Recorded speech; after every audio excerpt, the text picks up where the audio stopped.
आज के इस वीडियो लेक्चर में हम लोग चैप्टर नंबर 3 लेक्चर नंबर 3 में डिस्टेंस और डिस्प्लेसमेंट को डिस्कस करेंगे इन अ सर्कुलर पाथ। अच्छा, लेक्चर को शुरू करने से पहले आपको सर्कल के बारे में पता होना चाहिए। डियर स्टूडेंट्स, आप फर्ज कर ले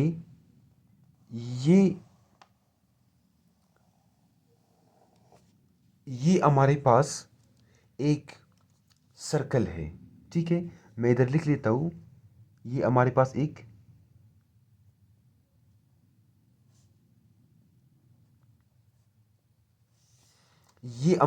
एक सर्कल है। ठीक है, और ये आप देख ले,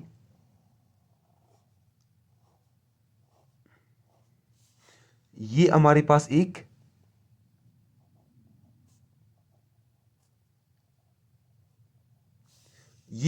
एक स्फीयर है। ये एक सर्कल है, ये एक स्फीयर है। अभी आपका मुझसे क्वेश्चन होगा, सर सर्कल और स्फीयर में क्या फर्क? डियर स्टूडेंट्स, जब भी मैं कहूँ सर्कल तो आपके दिमाग में आना चाहिए 5 रुपए का सिक्का। जब भी मैं कहूँगा स्फीयर तो आपके दिमाग में आना चाहिए फुटबॉल। ठीक है, सर्कल और स्फीयर में यही फर्क है। सर्कल होता है जैसे 5 रुपए का सिक्का है ना, बिल्कुल उस तरह। स्फीयर होता है फुटबॉल की तरह। ठीक। अच्छा, जो आपके पास सर्कल होगा सर्कल के बारे में आपको कुछ चीज़ें पता होनी चाहिए। जैसे कि ये सर्कल का सेंटर कहलाता है। ठीक है, और ये जो लाइन आपको दिख रहा है ना, ये लाइन, ये इसे हम लोग कहते हैं सर्कल का सरकमफेरेंस। इसे हम लोग क्या कहते हैं? सर्कल का क्या कहलाएगा? ये सर्कल का सरकमफेरेंस कहलाएगा। CIRCUMFARANCE,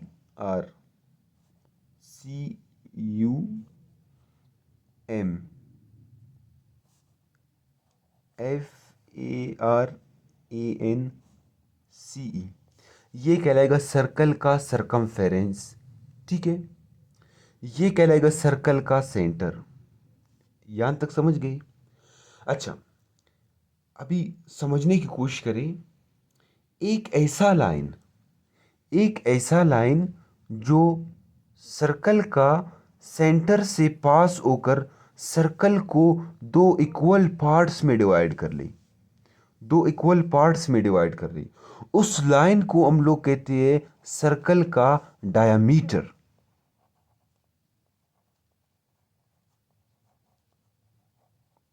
क्या कहलाएगा? सर्कल का डायामीटर कहलाएगा। यहां तक समझ गए? एक ऐसा लाइन जो सर्कल का सेंटर से पास ना हो, और सर्कल को दो अनइक्वल पार्ट्स में डिवाइड कर ले, उसे हम लोग कहते हैं क्या? सर्कल। उस लाइन को हम लोग कहते हैं क्या? कॉर्ड।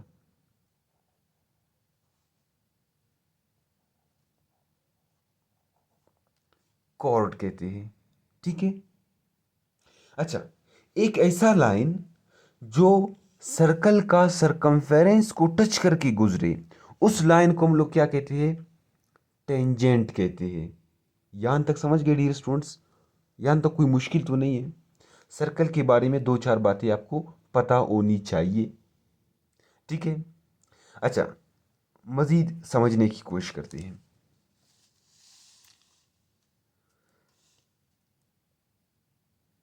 डियर स्टूडेंट्स, एक साइंटिस्ट था। उस साइंटिस्ट ने सबसे पहले एक छोटा सा सर्कल फर्ज कर लिया, फिर उसके बाद उसने एक बड़ा सर्कल लिया। ठीक, फिर उसने इससे भी बड़ा सर्कल लिया। ठीक है, तो उस साइंटिस्ट ने क्या किया, उस साइंटिस्ट ने सबसे पहले ये जो छोटा सर्कल है, ये छोटा सर्कल, इस सर्कल का सरकमफेरेंस का लेंथ फाइंड आउट कर लिया। फर्ज कर लेते हैं कितना, 25.12 सेंटीमीटर। फिर इस छोटे सर्कल का डायमीटर का लेंथ फाइंड आउट कर लिया। फर्ज कर लेते हैं कितना, 8 सेंटीमीटर। फिर उस साइंटिस्ट ने क्या किया, ये जो दूसरा सर्कल है ना, ये दूसरा सर्कल, इस दूसरे सर्कल का जो सरकमफेरेंस का लेंथ को फाइंड आउट कर लिया। ये फर्ज कर लेते हैं 31.4 सेंटीमीटर। फिर उस साइंटिस्ट ने इस सर्कल का जो आपके पास डायमीटर है ना, डायमीटर का लेंथ फाइंड आउट कर लिया। फर्ज करते हैं कितना, 10 सेंटीमीटर। फिर उसने क्या किया, ये जो बड़ा सर्कल दिख रहा है ना, बड़े सर्कल का सरकमफेरेंस का लेंथ फाइंड आउट कर लिया। ये वाला लेंथ फाइंड आउट कर लिया। फर्ज करते हैं कितना, 47.1 सेंटीमीटर। फिर इसी बड़े सर्कल का डायमीटर का लेंथ फाइंड आउट कर लिया। कितना था, 15 सेंटीमीटर। ठीक है, फिर उस साइंटिस्ट ने क्या कर लिया, ये जो छोटा सर्कल नहीं, ये छोटा सर्कल, छोटे सर्कल का सरकमफेरेंस का जो लेंथ है वो कितना है, 25.12 सेंटीमीटर। ठीक है, फिर उसे डिवाइड कर लिया। इसी छोटे सर्कल के ये जो डायमीटर है ना, डायमीटर 8 सेंटीमीटर से 8 से डिवाइड कर लिया। ठीक, फिर उसने क्या किया, ये जो इससे बड़ा सर्कल था, ये वाला, इसका सरकमफेरेंस का लेंथ कितना था, 31.4 सेंटीमीटर। तो इसने 31.4 लिख लिया। फिर इसे डिवाइड कर लिया। क्या कर लिया, डिवाइड कर लिया इसी सर्कल के डायमीटर से, जो कि 10 सेंटीमीटर था। ठीक, फिर उसने क्या किया, ये जो तीसरा सर्कल आपको दिख रहे हैं, तीसरे सर्कल का जो सरकमफेरेंस का लेंथ है वो है 47.1 सेंटीमीटर। उसने लिखा 47.1 सेंटीमीटर। उसे डिवाइड कर दिया इसी सर्कल के डायमीटर से, जो कि 15 सेंटीमीटर है। ठीक है, तो उस साइंटिस्ट ने देखा, जब वो 25.12 को डिवाइड करता है 8 से, तो उसके पास एक आंसर आता है। वो आंसर था 3.14। ठीक है, जब इसको सॉल्व किया कैलकुलेटर में तो उसके पास ये जवाब आ रहा था।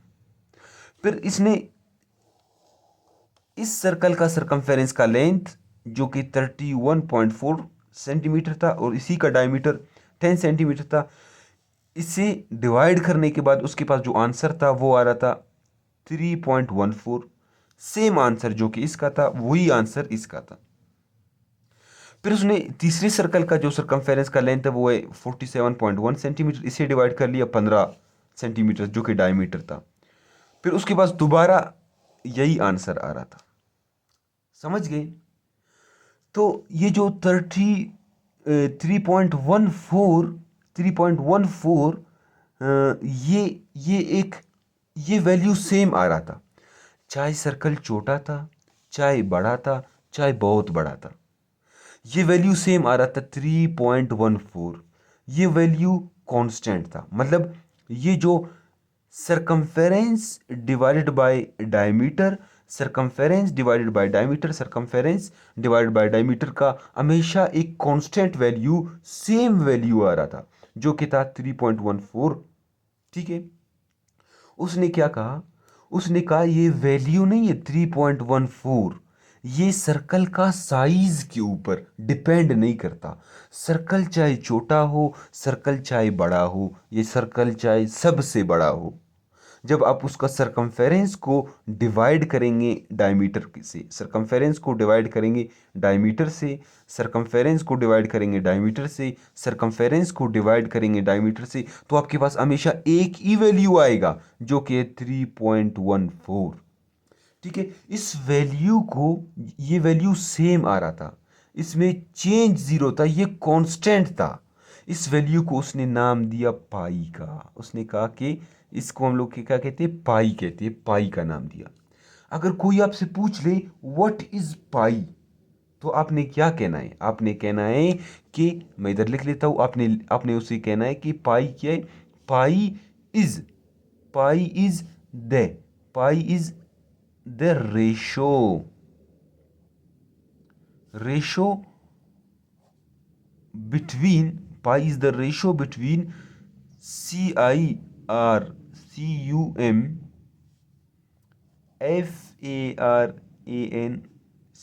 circumference to diameter।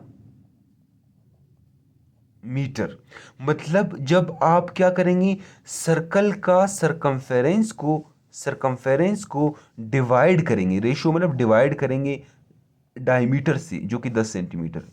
सरकमफेरेंस को डिवाइड करेंगे डायमीटर से, सरकमफेरेंस को डिवाइड करेंगे डायमीटर से, तो आपके पास एक वैल्यू आएगा, वो आएगा 3.14, जिसे जिसे हम लोग क्या कहते हैं, पाई कहते हैं। पाई, पाई पाई किस चीज के बराबर है? 3.14 के बराबर है। समझ गए? तो पाई को डिफाइन कैसे करोगे? आप कहोगे पाई के, pi is the ratio between circumference to diameter. Pi एक कांस्टेंट है। कांस्टेंट को हम हमेशा मैथमेटिकली डिफाइन करते हैं, थ्योरेटिकली डिफाइन कर ही नहीं सकते कांस्टेंट को। यहां तक समझ गए या नहीं? अच्छा, आगे मूव करते हैं। अभी आप देख ले, जब आप सरकमफेरेंस को, सी से मुराद सरकमफेरेंस, ठीक है, सरकमफेरेंस को डिवाइड करेंगे डी से, मतलब डायमीटर से, तो सरकमफेरेंस को जब आप डिवाइड करेंगे डी से, डायमीटर से, तो किस चीज़ के बराबर आएगा? पाई के बराबर आएगा। ठीक है, ये किस चीज़ के बराबर आएगा? पाई के बराबर। सरकमफेरेंस को डिवाइड करेंगे डायमीटर से, तो पाई के बराबर आएगा आपके पास। ठीक है, अच्छा, अभी देख लें, आपने क्या करना है, अभी मुझे सरकमफेरेंस को अकेला करना है ना, तो ये डी नहीं है, डी इधर डिवाइड हो रहा है, तो उसे इस तरफ शिफ्ट करूंगा, तो C is equal to pi into D. ये मेरे पास डायमीटर है ना, क्या है? डायमीटर। अभी देख लो, मैं एक चीज आपको समझाने की कोशिश करता हूं। ये आप सर्कल देख रहे हैं ना, सर्कल, इस लाइन को हम लोग क्या कहते हैं? इसको कहते हैं डायमीटर। ठीक है, अच्छा, यहां से सेंटर से लेकर यहां तक का जो डिस्टेंस है ना, ये, इसे हम लोग कहते हैं रेडियस। क्या कहते हैं? रेडियस कहते हैं। ठीक है, अभी यहां से लेकर यहां तक का डिस्टेंस क्या कहलाएगा? रेडियस कहलाएगा। यहां से यहां तक डायमीटर, यहां से यहां तक रेडियस। अभी मुझे बताओ, एक डायमीटर कितने आर के बराबर है? 2 आर के बराबर है। यहां से यहां तक एक रेडियस, यहां से यहां तक एक रेडियस, तो कंप्लीट डायमीटर डी 2 आर के बराबर है या नहीं? 2 रेडियस के बराबर है, बिल्कुल। तो मुझे ये बताओ, ये जो आपके पास d है, इस d को मैं लिख सकता हूँ c is equal to pi into 2r, इस तरह लिख सकता हूँ? आप कहोगे बिल्कुल लिख सकते हो। मुझे ये बताओ, मैं c इज इक्वल टू 2, पहले 2 को लिख लेता हूँ, फिर पाई को लिख लेता हूँ, फिर r को लिख लेता हूँ, इस तरह लिख सकता हूँ? आप कहोगे बिल्कुल लिख सकते हो। ये मेरे पास क्या है? सरकमफेरेंस को फाइंड आउट करने का फार्मूला है। किसी भी सर्कल का जो सरकमफेरेंस है ना, उसे फाइंड आउट करने का फार्मूला है। अच्छा, अभी देखो, हम लोगों का टॉपिक क्या था? टॉपिक को देख लेते हैं। टॉपिक का नाम है distance and displacement in circular path. Distance and displacement in circular path समझने की कोशिश करते हैं। इधर देख लिया आप,